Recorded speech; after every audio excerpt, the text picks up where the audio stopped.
So, Mary Ann, I'm so excited to see you today. By the way, you go by Mary Ann, not Mary, correct? I do. Thank you for checking. Absolutely. Is that technically your middle name, Ann, or is that you have Mary Ann, another middle name? It's true. So that's why it's so confusing. And when I was getting baptized, my godmother said that she liked the name Mary Ann better than Mary.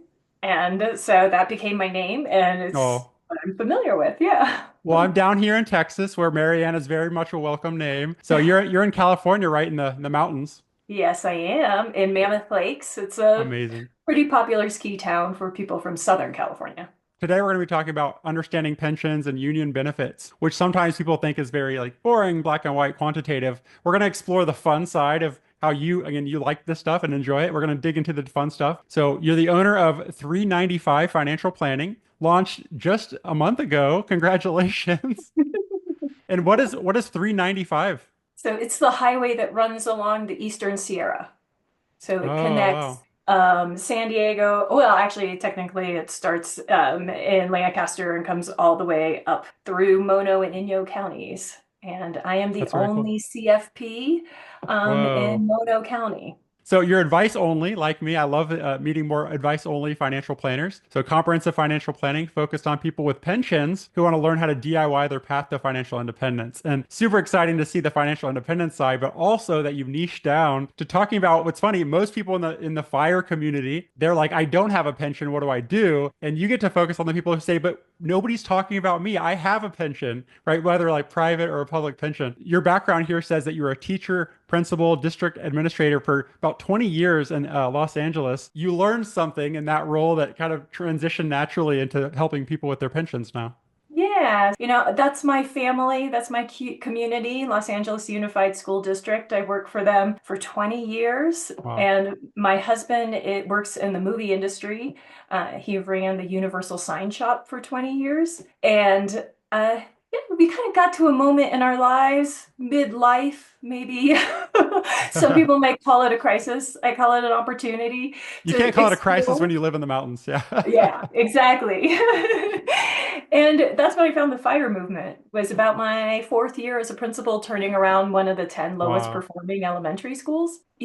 Just thinking about what happens next. And we'd had a house up here for since 2005, and we loved the mountains. And once I found fire, I was like, wait a minute, there are people who don't work until their pension starts. There are people who actually Mm. like do other things, and I just hadn't thought that way, crazily enough. And but I have always been lucky enough to be a diligent saver, an investor. I had a key person point me in the right direction early in Mm. my career, away from annuities, away from Wow. high costs, accounts and management, and really just show me in literally a couple of days how to manage my own investments through the accumulation phase and save me thousands and hundreds of thousands of dollars. And I want to be that person for other people who don't aren't Wow. lucky enough to turn to their father-in-law and ask, like, how did you retire at 40? So Yeah, that's so awesome. And I love that, we're going to talk about the technical stuff, but you also say your website and on LinkedIn, I teach people how to achieve financial independence so they can focus on what's most important in life. So what's that thing that's really important to you, that goes beyond your work? But I love empowering others. So the teacher in me has never stopped. And Mm. so that's why I'm really focusing, I call my niche the aspiring DIY, because I really like teaching other people how to do Mm. it. Because you can listen to the podcast and you can read the articles, but then once you have to put your hands on your own workplace retirement plan or making changes yourself, that's when I'd love to help people build that confidence and see that transformation of Mm. going from overwhelmed to understanding how to navigate all these systems and then seeing the simplicity once we've done all that heavy lifting. So that's always been kind of a key piece for me, that moment when light bulbs go off, when transformation happens, when people feel empowered. And so whether that be through teaching kids how to read or showing educators or people who work in the motion picture industry, their path to independence and security, especially in the motion picture industry. It's been so tumultuous in Mm. Southern California, from the strikes to the fires,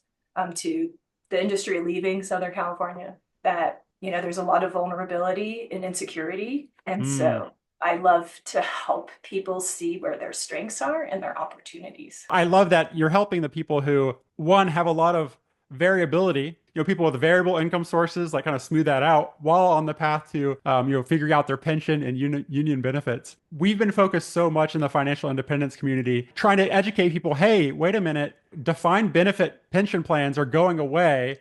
And they're being replaced by defined contribution plans, 401ks, 403bs, so forth. You might work with people who might have like multiple options there. For people who don't know, like what is a pension and how do you describe that to people? Yeah, great question. Pension is a big umbrella term, and they can be public or private. Private has eroded over time. There are Mm, much fewer of them than there used to be. And you talked about two of those categories underneath the defined contribution plan. And that's where I pay into it. mm. And it's some kind of workplace retirement plan. So, like you said, the 401k, the 403b, the lesser known 457b, But which I the, think the is great governmental 457B is my favorite account out there that nobody knows about. right, withdrawals before 59 and a half if you separate from service. And then there's the defined benefit plan, which is known usually more as the traditional kind of when people think of a pension, that's the pension. Right. So you Yeah. get this payment, regular monthly payment after you retire. And then oftentimes a pension, not all of them will include something, called that is a supplemental account. So Mm, in CalSTRS, it's called the defined benefit supplemental account. And when a teacher works more than their standard number, their contract hours, the extra goes into mm, that and accrues interest. Or in the motion picture industry, the MPI PHP, they have an IAP account, work more hours than required for your vesting year requirements. You have an individual account plan. And also, there's some agreements that are negotiated with the union about how much is contributed for your standard working hours. But not all of them have them. So, like CalPERS here, which is for the non-certificated employees who work in California, they don't have that. So, they're not incentivized to work overtime because they're mm. not getting, it's not helping them with their pension. So it's just that in the moment additional pay. So those are the three big pieces of a pension.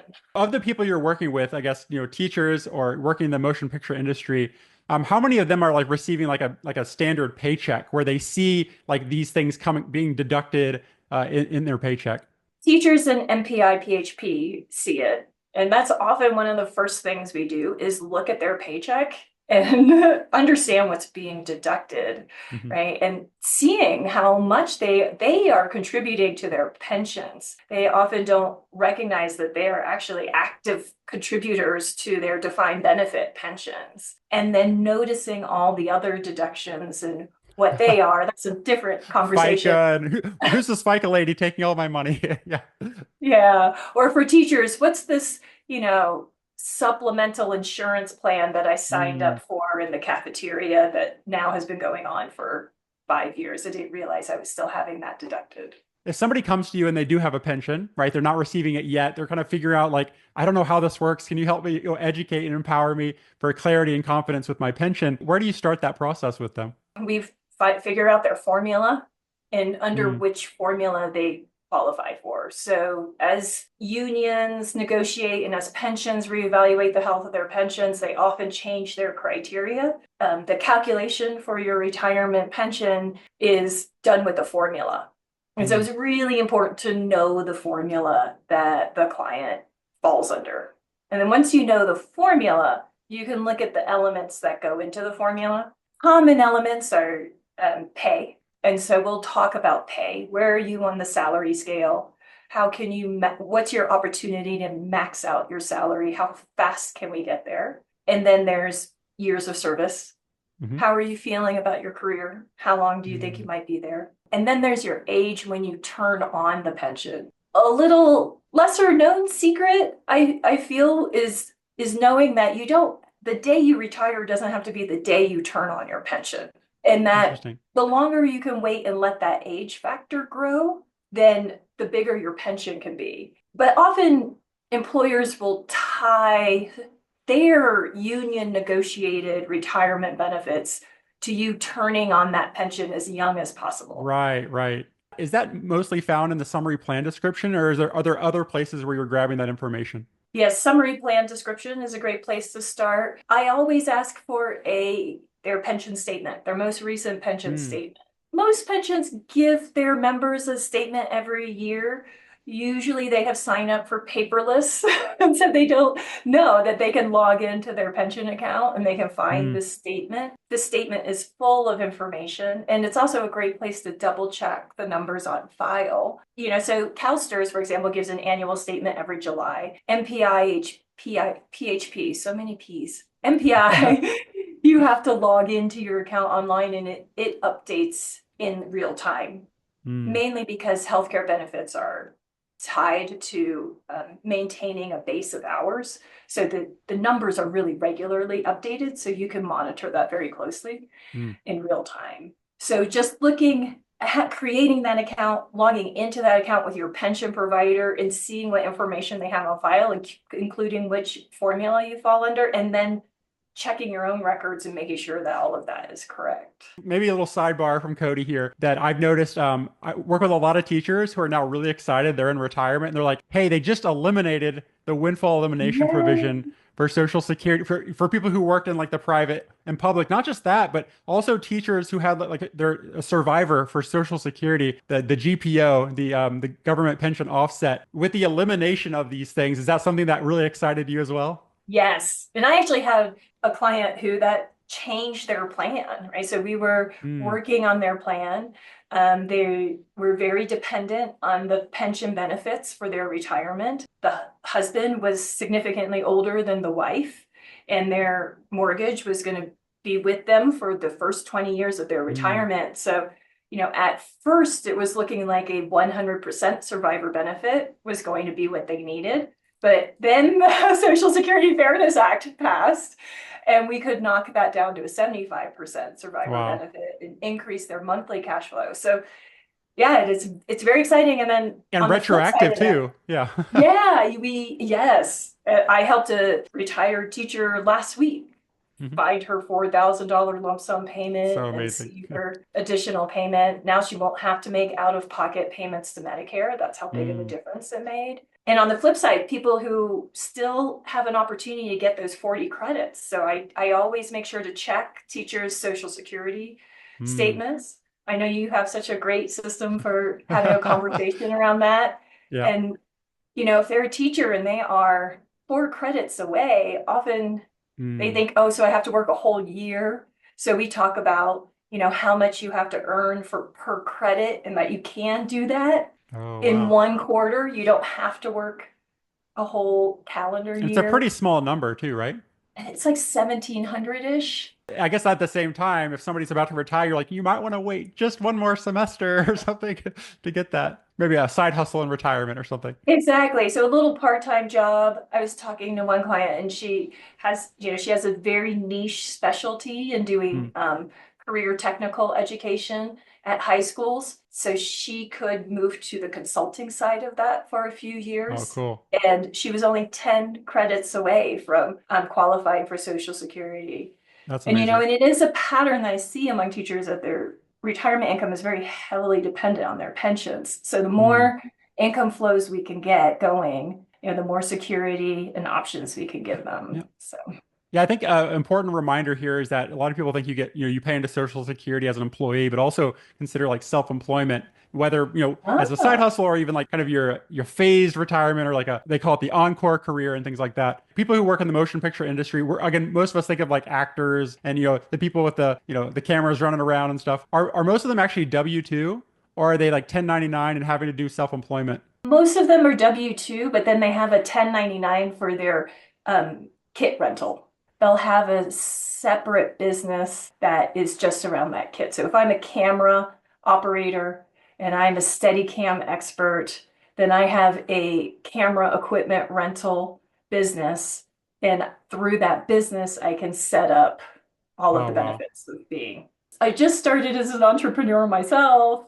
I've worked with clients who have it, but most of the MPI clients I have get very small kit rental Hmm. 1099 payments. So we're just looking for opportunities to offset the earnings from that. Yeah. It's not very big.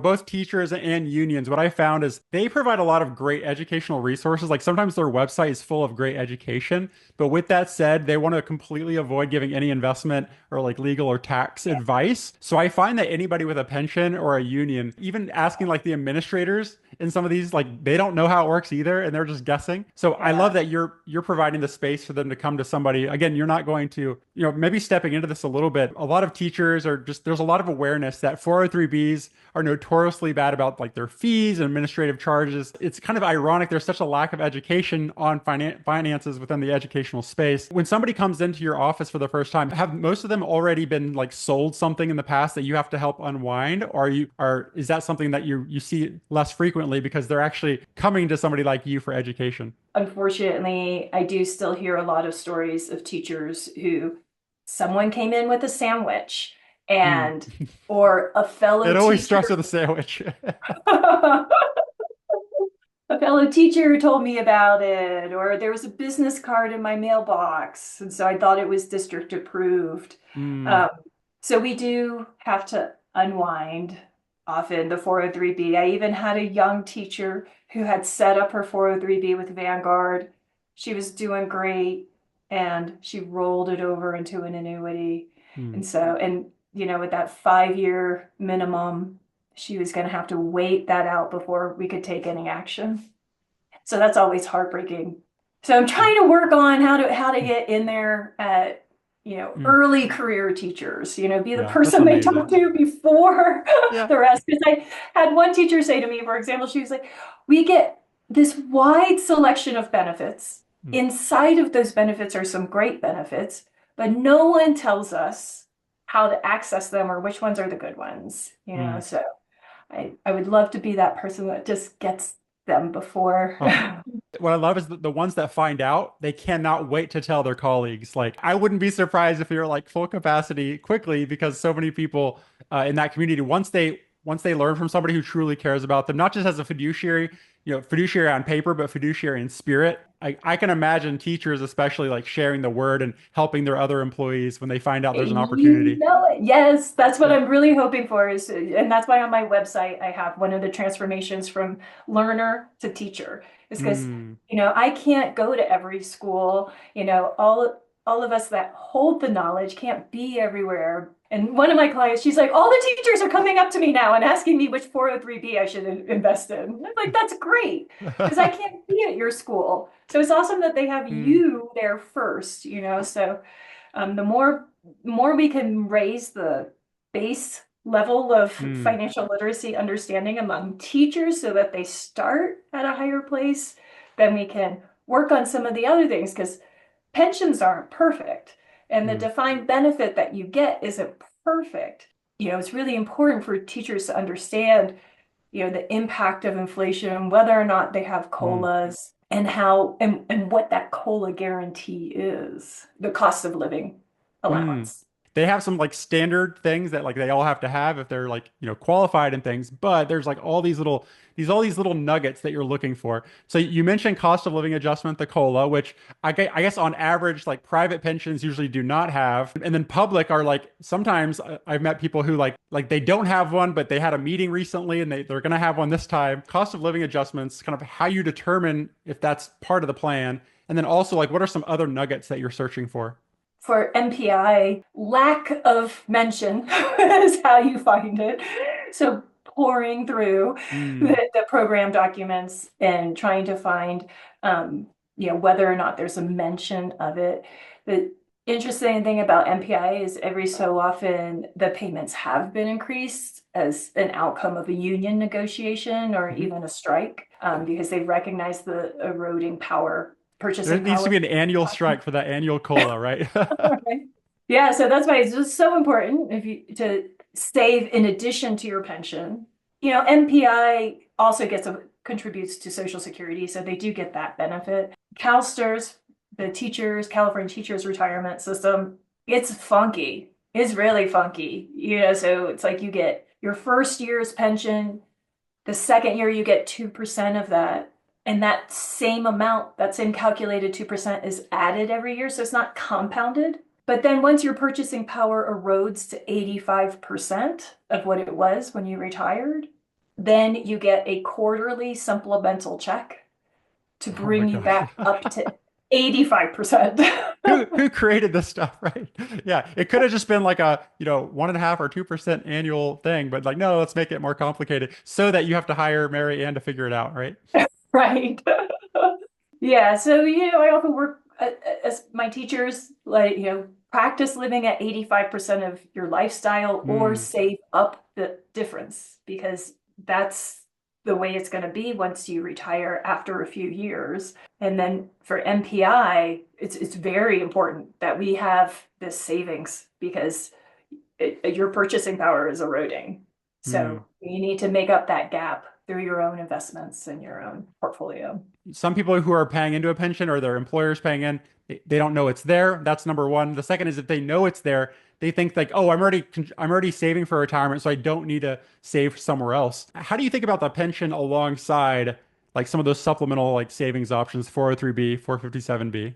So they're essential to take advantage of all of those retirement savings opportunities. And I do a lot of cash flow analysis. So, Hmm. we have that conversation about the salary table, not just because we want to look at what their future retirement benefit will be, but also to look at opportunities to increase savings. So if you're living at your current salary and making it work, then any future raises we can redirect into the Hmm. 403(b) and Like pretend 457. you didn't get paid extra or more. Yeah, exactly. And everybody lives in a context, a family Right. maybe, or a partner. Another And spouse working, right? yeah, and so we look at those opportunities too. Does your spouse have workplace retirement plans? Because the teacher brings two to the table, a 403(b) and a 457(b). So if your spouse doesn't have access to one at work, that helps you achieve that goal as a family. Hmm. But then it's conversations around cash flow. So if my paycheck is zero, how do I have fun?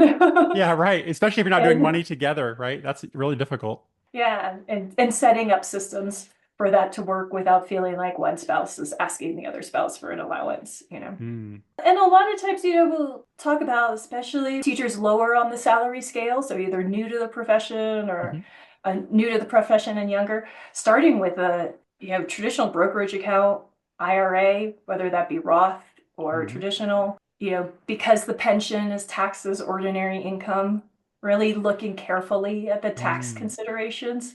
But for my teachers who are struggling to save enough, we just look for the whole dollar. If we do it pre-tax, we can get more into that savings, more working for you, and then we'll look at opportunities to rebalance your tax allocation. Yeah. It'll come. And this is a great reminder, Marianne, that you're niche focused on serving people with those unique opportunities, but you're also looking at the whole picture, including their partner or their spouse's opportunities. I've seen too where like a teacher is married to like high earning engineer and Yeah. things, and they might just have a 404, 401(k). What they might end up doing is if they can't max out everything, they'll actually reduce, like their engineer will actually reduce their contribution to their plan so that they can really beef up that 457(b), right? The governmental 457(b), which is accessible in early retirement before 59 and a half. There are a lot of teachers who feel stuck, or not just teachers, but anybody with a pension. They feel stuck of like, oh, I need to work another 10 years before I get any benefit from this, which may or may not be true. It might be like a limited belief. When you're working with somebody who's kind of more like burned out, they're like, I love helping, but I feel like my job like is too administrative. I don't really enjoy it anymore, which might Are be you describing me? maybe I was actually thinking maybe you have maybe you know what at least you know what I'm talking about, even if it's not you, right? But I wondered like those people who feel like they're stuck as a teacher because they're not quite fully quote unquote vested in that pension. What types of conversations do you have like qualitatively but also quantitatively? Yeah, great question. Can we unpack that word vested just for clarity? Sure, sure. So that you could be emotionally vested, and then there's Right. literally vested in a pension. So the literal vesting in a pension, you have to also look at your plan details to understand that. So for CalSTRS, you need 5 years. For MPI, you need 5 years where you've earned at least 400 hours a year. So just knowing whether or not you truly are vested. And so if you are looking at a career pivot, before you're vested, then what you've contributed to your pension is available back to you. Hmm. Right? And just like we know about rolling over accounts and things like that, right? The same options apply. You can roll it into an IRA, you can cash it out. So if you're not vested yet, then you have access to what you have already contributed. If you are vested, then it is, and I'm going down the quantitative path first. Sure, So sure. if you are vested, then it's calculation and analysis. How much is that pension worth as of now, as of your current numbers on the formula? And if you were to wait to pull it, how much would it be worth Mm. if you were to pivot to another career? And then what are you giving up? Like lifetime healthcare benefits. What expense would that add to your plan? I think we're comfortable with that part. And then the qualitative conversation, it's a big one, right? Yeah, it's a big one. I had some clients last year where their primary reason for doing a financial plan was because the teacher wanted out. This done, done. 26 years of being a first grade teacher. Mm. He was ready to do something else. In the first couple of months, she got a new job as a TOSA, a teacher on special assignment, teaching art. Oh, wow. And so she was like, Marianne, this process is not just about money. The Mm. conversations we had and the ideas you brought to me, because I've had a lot of different positions in school districts or LAUSD. Oftentimes, classroom teachers don't know what other positions are available in a Mm. district. We start with those conversations. And they tell me about what are the frustrations, what's burning you out, and what would be the change that you'd be looking for, and can that exist somewhere in your current district? I have another teacher who she is, an amazing CTE teacher, and her director told her, if you weren't here, this program would fall apart. Mm. And she's offered her an administrative position, a specialist position, but she Yeah. doesn't have an admin credential. So she wanted to do a cost benefit analysis. What if I got that admin credential? What do you think? Would it be worth it? So that's where we start, right? Is it a career pivot? Is it within the district? Is it to a whole new profession? Is it Mm. to a profession that serves education, like a curriculum provider or a tech provider, policy, changing to your county as opposed to staying at a Mm. school district?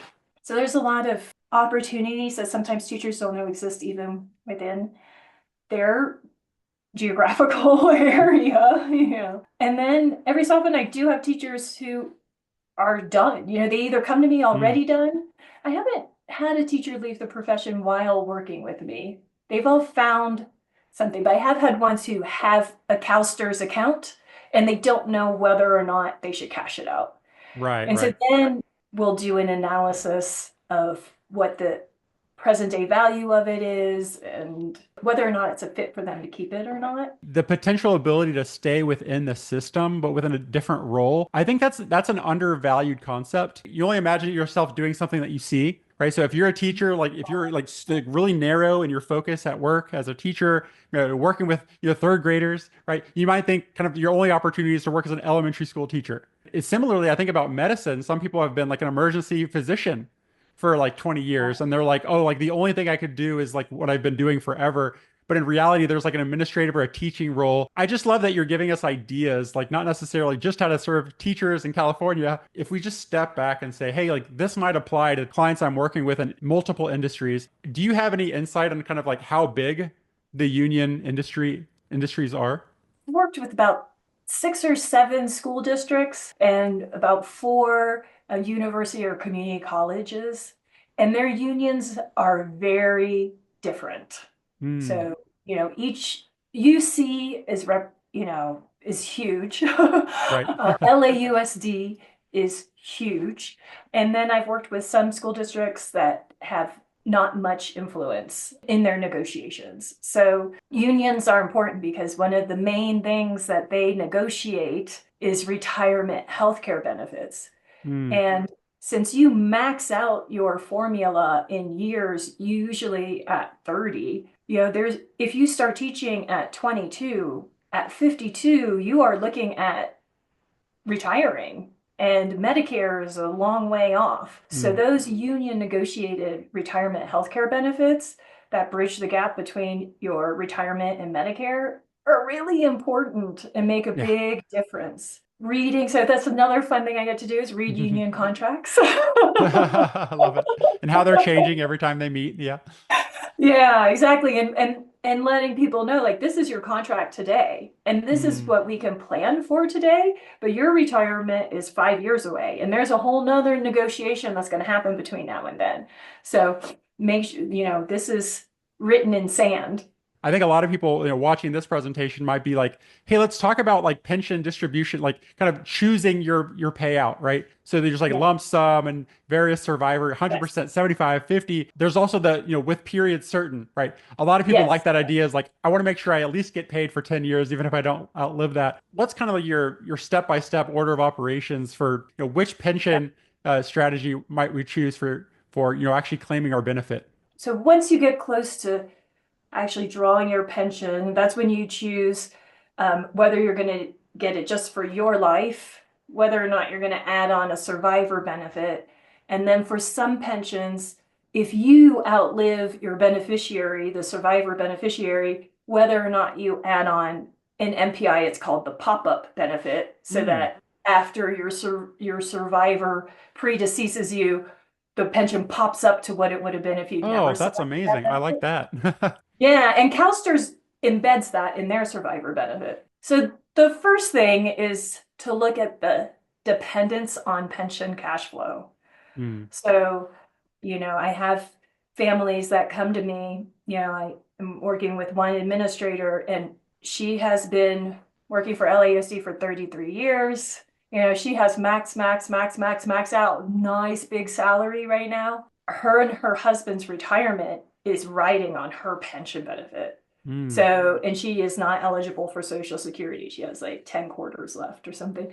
So for her, if she predeceases him, it's going to be a hard life because their Right. retirement is really built around that pension benefit. So that's the first thing I look at is what's the access to cash flow? What would Like, do happen? we need it is the big question, right? Yeah, yeah. And how much of the cash flow does it make up?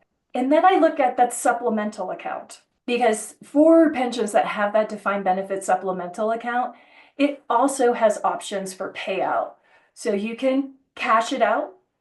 So in MPI, there's this kind of stereotype that when you retire, you cash out your IAP and you buy a big truck, Right. right? Or you buy an RV. So, we don't want our people to do that. We want to think intentionally We could and still buy it, but maybe in a different way, right? just knowingly. And Right, right. so you can cash it out, you can roll it over. But CalSTRS offers annuity options that also have the same thing, period certain, life, a survivor benefit.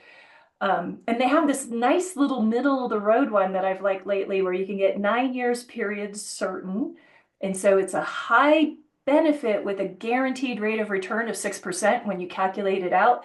And you can have it paid into an IRA and into a Oh, tax shelter wow. retirement account. Wow. So you get the best of both worlds, especially for my teachers who are new to investing and they're like, yeah, Mhm. I don't want to just roll it over and invest the whole thing. I like the idea of getting some of it. And so I'll look at what those milestones are. I'm making this a really complicated answer, but I'll No, look this at is the this is great. milestones I'm in like right retirement. there. Like when does the mortgage get paid off, right? If the Mhm. mortgage or the student loans, when do the parent plus loans get paid off? When does the mortgage get paid off? I might use that supplemental account to help with the transition to paying that off. And since we know that's period certain, then we don't need a 100% survivor benefit. We could go down to Mm. a 75% survivor benefit. I look at life expectancy tables. What's you and your spouse's age difference? And these are the things I do in addition to what we do as common practice, right? Like Mhm. just looking at what's the cost benefit, what's the rate of return, on taking The right excessive capital, leave. cash flow projections, and all those things. Is that your main tool, Yeah. right capital? Yes, I'm a right capital person. What are the pros and cons of using financial planning software for those pension scenarios? Yeah, so there's no pop-up.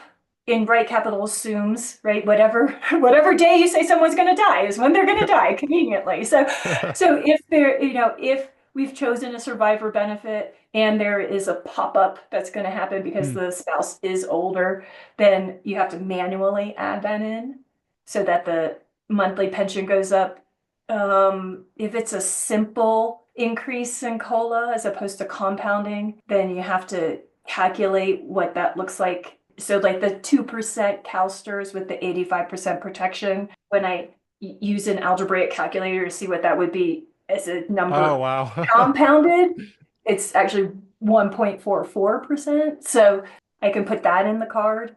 So yeah, the pension card assumes as a compounding COLA. It used to be you had to be careful about the WEP and the GPO, but you don't have to worry about that. Like Right Capital deleted that right away. So that was Amazing, convenient. amazing. Financial planning software, I think I always say it's like it's a directional tool. It's not for precision, it's for clarity and confidence. It's really nice to show visually, like, hey, this bar, like this is when Social Security starts, this is when your pension starts. Here's when you're both receiving it. Here's when your RMDs start, right? I really like it for the visualization of variable cash flows over time. And I think it's a good reminder to people that if you're using financial planning software for something like a pension, also keep in mind, make sure that that COLA clicked on or off because that can make a huge difference. But also with pensions, some pensions are going to pay out partially taxable, partially not. Right. So you might actually have to create two separate pensions, one fully taxable, one non-taxable, but make sure, again, go into those results, not necessarily to show the client every, year to year, but just for us saying, hey, like, let's make sure that my math is actually aligned with visually how I kind of conceptualize this pension actually happening. So right after this conversation with Marianne, she sent me an email with some additional information she'd like to share with you. While Marianne works with clients to anticipate and calculate their retirement benefits, both the pension and the healthcare benefits, she always verifies their calculations and expectations with their HR department and their pension counselors. Marianne will help them draft the emails or questions to ask them, but she never assumes that the numbers they provide are 100% accurate or that their calculations are taking everything accurately into account. The HR department can verify they qualify for the retirement healthcare benefits if they're offered, and can provide exact numbers for the formula that aren't reported on their annual pension statement. For example, the number of sick days or the number of work days per year. And the same goes with the pension counselors who can verify their calculations. So, what are some other parts of pension and union planning that you'd like to dive into before we end our call today? I mean, Oh, I would like to say something about life insurance oh, salespeople. sure. Yeah, they're always out there, and there's definitely times in life where we need life insurance. I have often had people driven to me because a life insurance person got to them right before they're making a retirement decision, and they're deciding about survivor benefit or Mm, what to do with that lump sum. They'll say, the insurance person tells me that instead of taking the survivor benefit, which will be $1,100 less per month, I should buy insurance from them for mm, $1,100 a month. So, we walk through the analysis and look at it, and we look at how that survivor benefit is an insurance policy and what it can provide, and mm. oftentimes for less cost. In that example, I just said that they were equal, but actually it wasn't. For that client, the change in price for getting 75% coverage was only $100 less per month versus paying $1,100 a month. Or they'll say, cash out your lump sum, cash out your supplemental account, and just buy this policy so Right. that Buy your own if pension, you, create your own pension. yeah. So just know that, that those people are out there, and that, that's another piece of the analysis you have to do. And often a driver to you is, Mm. I don't know, is this right? Here's the 79-page analysis they gave me.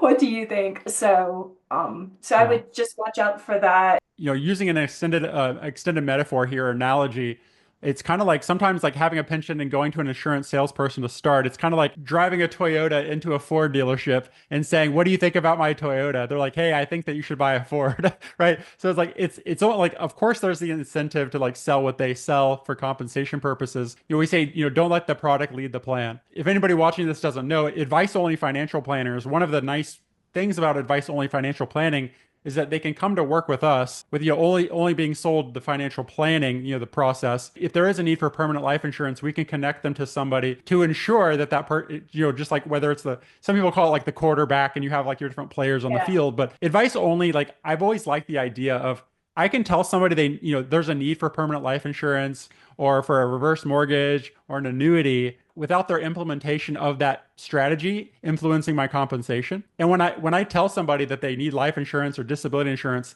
and I don't get paid for it, I find they're actually a lot more likely to implement. Some people say that if you don't do it for the client, they're less likely to implement. But I find that by not having that conflict of interest, they're actually more likely because they're like, well, Cody wouldn't have told me to do that like if it didn't actually benefit me because it's not going to benefit me whether I buy that product or not. Does working as an advice only planner like make you feel better about having those conversations?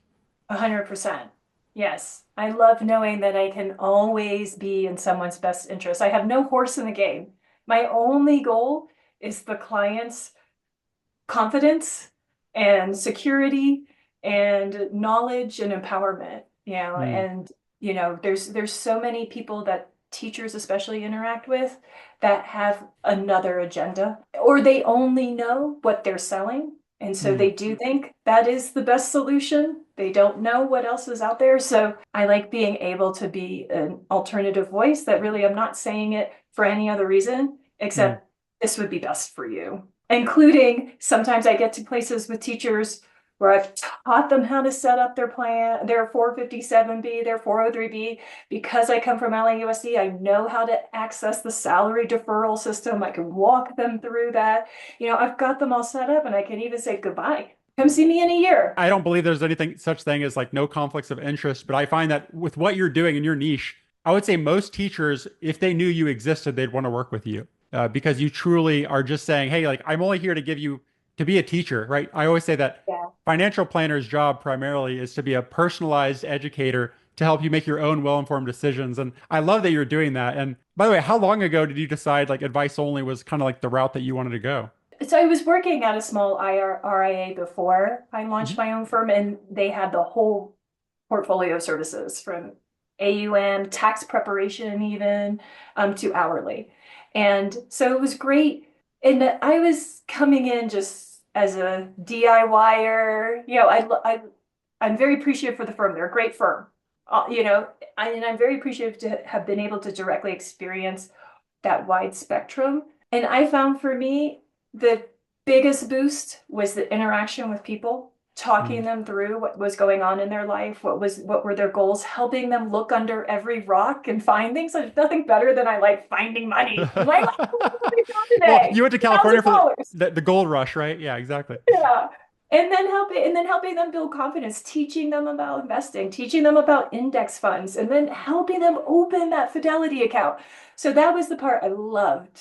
And I felt like I could be most fiduciary when I wasn't doing anything else. Because Mm, even AUM and executing trades, I felt was disempowering. I mm, wanted to lift the curtain on what happened behind the scenes. right. And also, it is a level of service that many people can afford and that they want. They don't have time or interest to do it themselves. So they want someone else. But teachers often, it's a service that's beyond their means. And Mm, I can scrape back. There was one teacher, I scraped back 2.5% worth of fees. That's huge right. in their, Compounding. and Yeah. that's more savings they can do. I can That's where tell I you're look passionate at about helping people. This is the best thing. Last thing for me is I always say that, when you teach, you learn twice, that. right? Yeah. Yeah. And like you will never stop being a teacher. You'll just change what you're teaching and who you're teaching. If somebody wants to reach out to you or learn more about your business model or how you serve clients, or even wants to, maybe send a prospective client your way as a better fit, what's the best way somebody can get a hold of you? Marianne, Maryann at 395financialplanning.com is my email. And 395financialplanning.com is my website. Thank you so much for being a Measure Twice Planners member. We love learning within our community. Anything else to add before we head out today? It's so great to talk to you in person. You are as awesome to talk to one-on-one as what I've seen on all the videos and all the group meetings we've had. So Cody, thank you for everything you do. Oh, appreciate you.